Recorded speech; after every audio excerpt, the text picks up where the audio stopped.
বন্ধুরা, আবার অন্য দিনের মতন আবার রান্নার কিছু মেনু নিয়ে তোমাদের সঙ্গে শেয়ার করার জন্য চলে এসেছি। তো চলো আজকে রেসিপিটা কি হবে তোমাদেরকে তোমরা দেখতে থাকো। তো আমি এখানে চিকেন নিয়ে এসেছি, এখানে 700 গ্রাম চিকেন আছে। তো আমি চিকেনটা ধুয়ে পরিষ্কার করে নিয়েছি।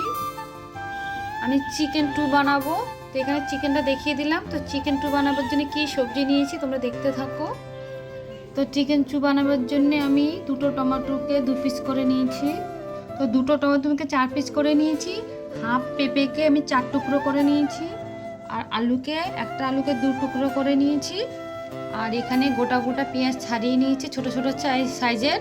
আর এখানে একটা গাজরকে আমি 6 টুকরো করেছি। আর এখানে বিনস কেটেছি গোটা গোটা, আর রসুন নিয়েছি গোটা।